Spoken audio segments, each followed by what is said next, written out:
All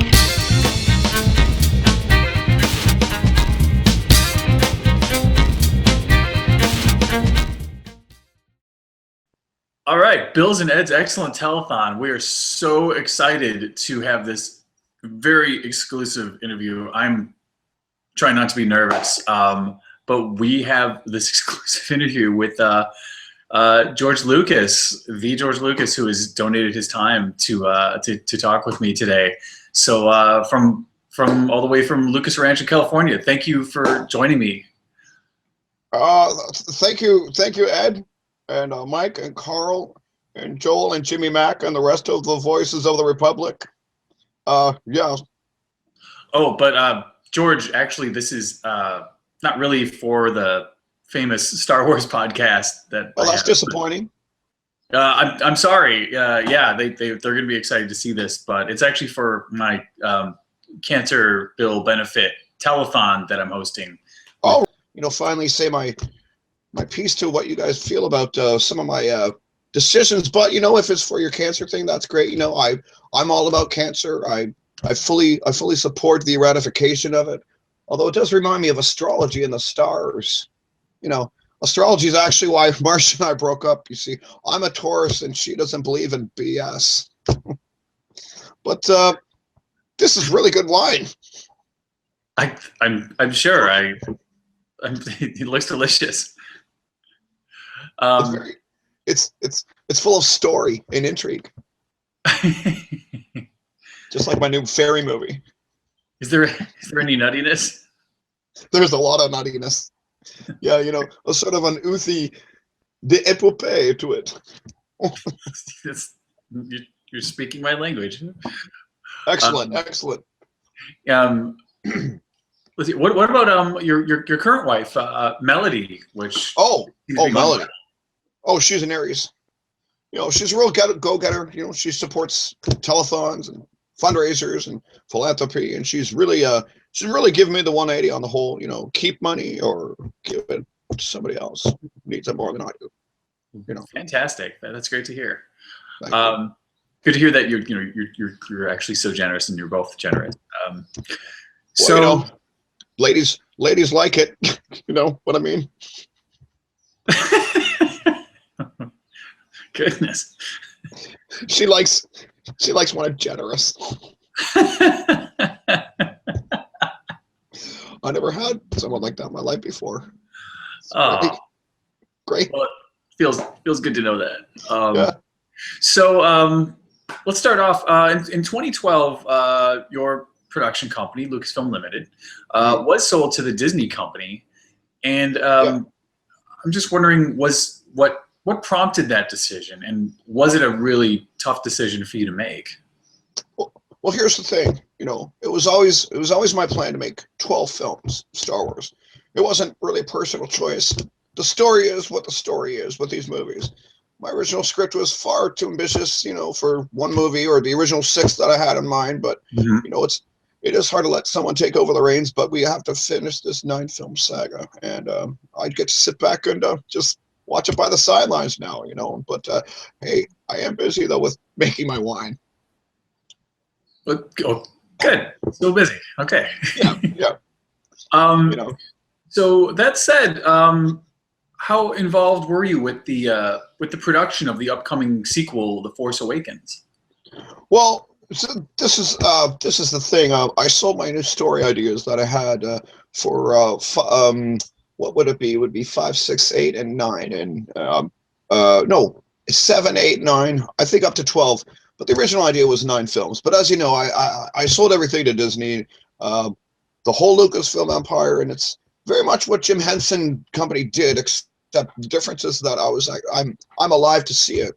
Jim missed seeing that happen by about 15 years. They're not really, legally obligated to use my new stories, but I realized that once the sale was final, I might use those original stories I had for 7, 8, and 9. They were going to be teenage, lighthearted stories. Because that's a story. That's what it is in my head. That's still what it is. It's up to Kathleen and and JJ and them to, choose whether to use that or not. But I mean, it's technically not too late, I suppose. They're good stories, but the story is what the story is. Okay. Yeah, I'm excited. I've never been this excited in my life for more. Me too. For Star Wars. I'm right with you, Ed. I'm right with you. Yeah. Excellent. So now that you've taken a step back, there's always been stories about how making the original movies ended up being a really painful process to you. Yeah. But you continued. It hurt a lot. It hurt. It hurt my back. It hurt my legs a lot. Oh. It gave me migraines, headaches, ulcers. I was living off of goat's milk and white bread for 3 months during Jedi. Sounds terrible.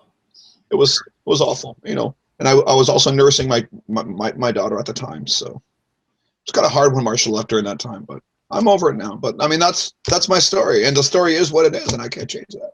It's okay. So despite the pain of the process, you did come back for not just special editions, but then the prequels, which were kind of controversial as far as how they were received. Now you've penned the next 3 movies and sold it. And again, you're more of a taking a back seat to this.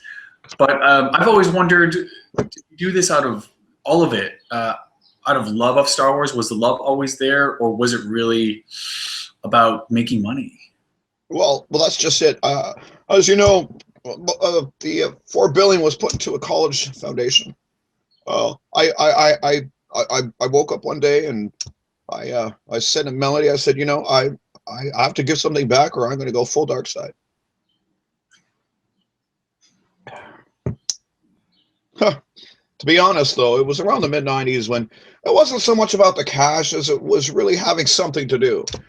I could either hit the gym, go for a walk, start a restaurant, or get back writing Star Wars films. And after seeing Jurassic Park, I thought, I kind of want to, my turn again, But in the end, a lot of people were excited, But in the end, I don't think a lot of people really enjoyed a story about, a little boy and a frog and a queen and 2 Jedi. And that's around the time I let my AOL account expire from reading online opinions on what I was doing during episode 1. I just decided the internet is great for my employees, but I don't really think I need to, subject myself to that kind of opinions that, are perhaps dark themselves. Understood. Haters gonna hate, and hate leads to suffering. Sufferer's gotta suffer. Tomatoes gotta paste. Those are your words. Well, the funny thing about internet is, you can flame each other. So I actually hired people within the ranks of Lucasfilm and our creative team, and we decided to drive some of those guys absolutely batshit crazy with some of our ideas. For instance, yeah. I mean, like like that Darth Maul Twi'lek Jedi in that future Star Wars where the Cade Skywalker wears the Boba Fett merchandise in universe and things like that. And I thought Disney weeded them all out, but apparently there's one guy left who actually went through the Han Solo has a past wife idea in the comics. It's so shitty. How shitty is that? I mean, seriously, he had a wife. Yeah, that's pretty bad. So despite my own personal feelings about some of your more recent entertainment efforts, I do want to thank you for bringing Star Wars into my life. Is that it? You just want to thank me? Well, you're welcome. It wasn't just you, though. It was millions of others. I'm not saying that your feelings aren't special. I guess that's special multiplied by a million. But it's actually kind of weird, to be honest, when people, talk about, fiction about sort of not really a religion. But, oh, fuck, dude. I'm sorry. Okay, let's start over. Sorry. I just meant in respond, like, just a simple, like, thank you or, Oh, okay. Sorry. It's okay. I haven't done this in a while. That's all right. Okay. Yeah, I'll start this one over. This is question 5 for my editing purposes. Um, so, despite my own personal feelings about your recent entertainment efforts, I do want to thank you for bringing Star Wars into my life. Well, you're welcome. I want to thank you for making me as comfortable as I am. It's my pleasure. I feel like by and large you've earned it. I just want to say that it's helped guide me through so many situations and some really tough times in my life, and I can say it has meant more to me than say the religion that I grew up with. Including does that include Santa Claus? It is, yes. Well, it's conflicted there because Santa Claus did bring me Star Wars, so. Actually, yeah. Well, actually, I brought you Star Wars. Thank you very much. Thank you very much. I brought myself this wine too. Well, then it is, as you would say, the circle is complete. So thank you. But really, how do you feel when people compare Star Wars to religion? Well, that's just weird. That's just strange. It's a film. It's a story. The story is what the story is. Be completely honest. People walk around in robes declaring that they're a Jedi or as their real religion. That's just weird. That's like me saying my religion is Maximilian. If I watch The Black Hole, it's just weird. But when I really think about it, because people have said that so many times, I actually started to think about it, and it's like Star Wars doesn't tell you who you can and can't marry. Actually, no, that's wrong. That's completely wrong. Completely wrong. Yeah, the Jedi can't marry. Huh. That's true. Well, I mean, other than those, that's two people, but the galaxy is full of millions, right? So, I mean, real people, not digital people. Real people. You see, there's a difference. I've learned that. Thank you, Melody. Another thing that there is not in Star Wars are suicide bombers, except for the Clone Wars. Okay, there was one in there, but it wasn't telling you to go do it. It was just there. Look, suicide bomber. Okay. And Star Wars has that on its side, that also no one really mutilates genital skin in the name of Palpatine. It just doesn't happen.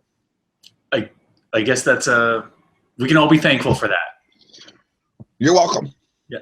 You're welcome. Yes. You're welcome. So this is curious because there's all sorts of fans out there. Were you ever a Star Trek fan? 100%. I was right on board. Gene Roddenberry, his universe he created, the stars and the ships that flew in between those stars. I thought it was fast at the time, but you didn't really see it. But I guess that story was what the story was. You know what I mean? And what I'd like to think about, here, Gene Roddenberry created a first series. It was action, swagger, humor, and it's just the humble practical effects didn't really matter. It was just the core was just the charm of the actors, and the dialogue was cheesy, but you still had heart because the actors had heart and things were real. But then they had the second series, which I found really interesting. It had what the first one didn't, politics, alien characters that, most people don't find completely appealing, but there they are. They're just alien characters. Walking and doing lots of walking and talking with the human characters, and that next generation scene, it was just had this sterile kind of clean environment where no one had to worry about sticky things like any kind of like undercurrent sexuality or anything like that, which once you move on, you just kind of want to leave behind any true sort of romantic genuine things. That's kind of what I got out of Star Trek. That's what I learned. Interesting. Okay. When you're, yeah, Plus there was, as Star Trek went on in the '80s, all of a sudden these ships were made with computers. I was like, oh, I want in on that. Okay, so yeah, the economics of filmmaking, I can see that. Yeah. It's just how it is. But actually, I'm going to be honest with you. The Tribbles are actually part of the inspiration for the Ewoks. that's a revelation. So let's talk about the Ewoks. First off, mad props for having these small characters that help bring down the Empire. But there's speculation that they were your earliest target marketing campaign. Actually, I wouldn't say earliest. I will probably when this in the Star Wars context. But if I go back, they're actually an entire sequence plotline, American Graffiti, about Puerto Rican orphans that actually win the race at the end of the movie themselves, and their humbly assembled go-kart. There's a whole Hot Wheels set designed for it. Actually, it was Mattel who came up with that idea. They just snuck into Universal one day, and Rico was asking me about that, and the whole Hot Wheels deal, and it was crazy at the time. It was outlandish. Francis actually talked me out of it. He was like, "You know what? You don't want to be associating your films with toy products." And he never made a Godfather Corleone playset. So, point. That's true. He probably missed out on a golden opportunity. Well, yeah, golden, like my wine. So, on a lighter note, in all the Star Wars movies to date, do you have a favorite scene? I have favorite tones, of Star Wars. It's actually it's Star Wars is really musical. It's a musical without any dialogue in my head originally. There's color changes. I see wipes. I have favorite motions, speed scenes that are in my head. Anytime anything happens, really happens in the movie. But I'll tell you what my favorite parts aren't. There's these other parts in the film where characters need to stop doing things and explain what's going on. Those are so fun to write. But you need them. The story calls for it. As the story is what the story is. So that's just what happens. You have to have people talking to each other, figuring things out to each other. They can sit or they can walk. It's whatever the story calls for. You prefer walking. I'm sorry. Oh, are you okay? Yeah, I just realized I haven't eaten anything today. So among your most popular and beloved movies are the Indiana Jones films. Yes. Yeah. So I'm how was that experience different from making Star Wars? Well, in terms of having Harrison Ford, it wasn't that different from shooting the first 3 Star Wars movies. In fact, 2 of them overlapped with one another. So I just woke up and Harrison Ford was on set, so that wasn't different. But one of the chief things is we actually got to hire non-British cast and crew to portray natives of these different countries in Raiders, and we found that was actually a lot more cost effective than all the masks that we made in Star Wars. So, but options are always open. You just got to choose what serves the producer's budget. True. So also on the Jones films, you got to collaborate with your friend and fellow blockbuster filmmaker, Steven Spielberg.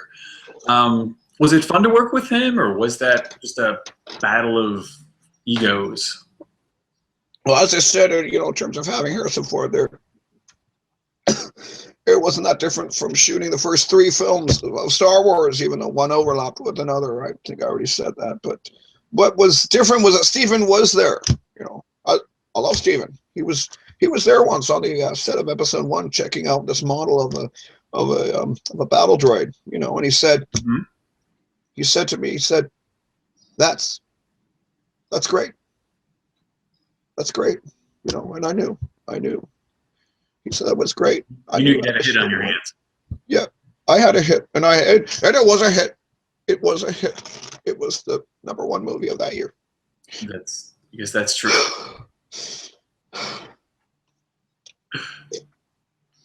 So yes, and Spielberg was also a confidant when you were making the original Star Wars back in 1976. Yeah.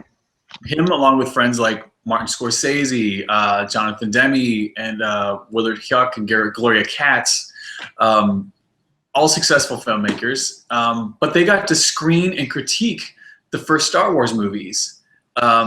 So were any of them brought in to review the prequels, or not at all? Well, I'll tell you, Ed. I can call you Ed. Please. Okay. Ed. Ooh, that gives me shivers. Let me tell you something, Ed. Back in those days, we were a community. You know, in the '70s, we were school buddies. You know, like a team, friends, big group of friends. We visit each other's homes. You know, we ate at each other's tables. You know, we had key parties, things like that. New Year's Eve, hot tub, Elton John playing on the terrace. Oh, I'm saying, yeah, that's magical. then it was magical. Magic. That's a good word. That's a good word. That's a good magical word. You keep that word, and know that someday you could lose it. You could lose that magic. Like when, you know, divorces happen. You know, they can take it away from you. They can take away your fresh milk source for your baby. What are you supposed to do? How are you supposed to feed it with powdered milk? You know, I'm George Lucas. I can afford anything but not natural breast milk, Marshall. What are you doing?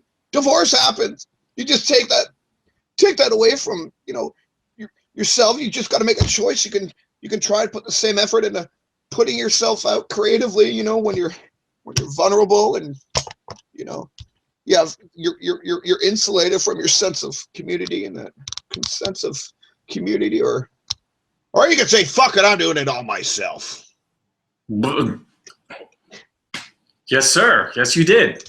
Money talks, Francis. Money talks. Dark malt talks too. Ah! I'm gonna switch to my Skywalker Pinot Kio. All right. This is our ranch's red wine. It looks rich. So yeah. yeah. Steven Spielberg was also a confidant when you were making the original Star Wars back in 1976. Yeah, he was also there with a lot of your other friends like Martin Scorsese, Jonathan Demme, Willard, Gloria Katz, all major filmmakers in their own rights, and they got to screen the first Star Wars movies. Don't forget Francis. Oh, that's true. Don't forget him. Can't forget Francis. No, your mentor. No one forgets Francis or his daughter. But no, I would never dream of it. But were any of those people brought back to review the prequels before they got to screen? You mean when I started doing them again? Those guys. Oh, let me tell you something about those guys. Okay, we were a community back then. It was the '70s. We were out of school. We were being successful at a young age. All of us, you know, we suddenly became Hollywood. We had each other at each other's homes. We shared ideas on the beach. We had key parties and things like that, you know. And then you know what happens? You know, people choose sides. People choose sides with a divorce. Sometimes people choose sides, you know. So you can start to like count your friends with different equations and mathematical possibilities. But at the end of the day, you really just got to make your own choice. You can stay relevant in your own heart, in your own soul, and keep persisting artistically, and try to reach out and branch and recreate that community. While singing further into isolation and loneliness, or you can just say, "You, I'm doing it myself." Yes, sir. Yes, you did. You did it yourself. That's right. And guess what? Money talks, Francis. Oh, Christ. All right. So you have a reputation for being a regular guy. And despite being a, you know, obviously exceptionally famous movie maker, but, you know, you've been called, you know, the single dad who loves driving to Taco Bell in his own car.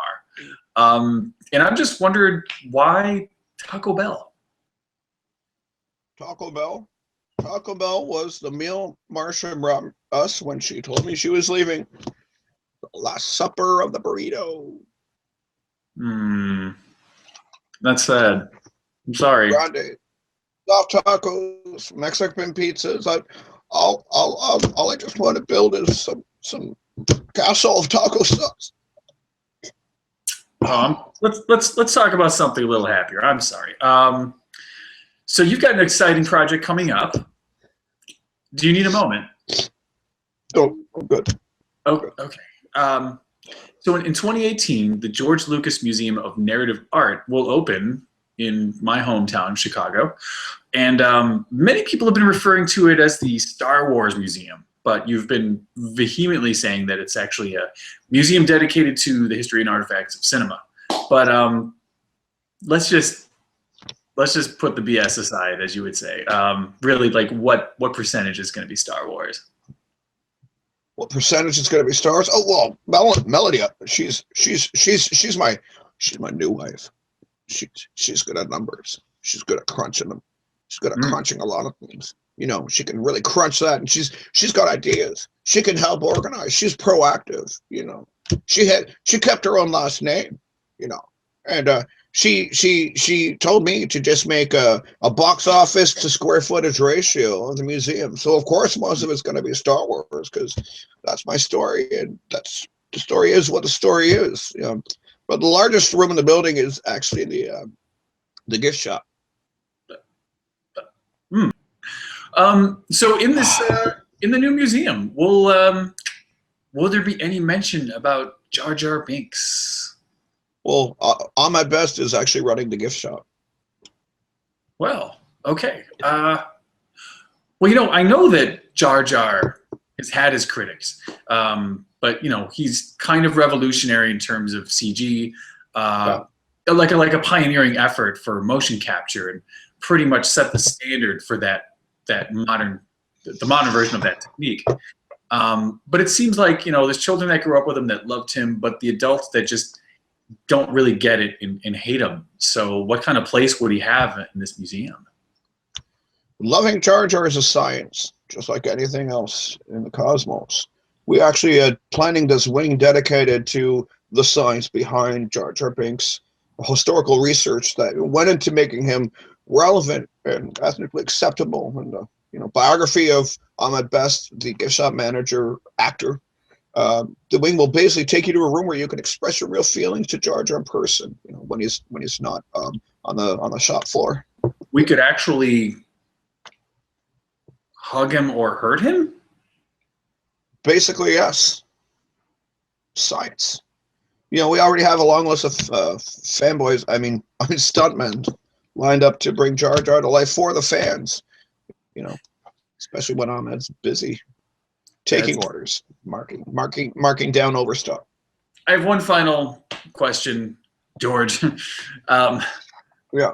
What do you wish your legacy to be? My legacy, of course, is it's always going to be my movies. That's already there. But at the end of the day, I think education is the most important thing in the universe. You know, with Star Wars, I wanted to give the next generation a positive mythology. Now they believe in this universe, you know, and their kids do. Now their kids will. I want to get those kids representing Earth with, you know, technology and flannel shirts. You know, together we can build worlds in our own image, or that of Tatooine or Naboo.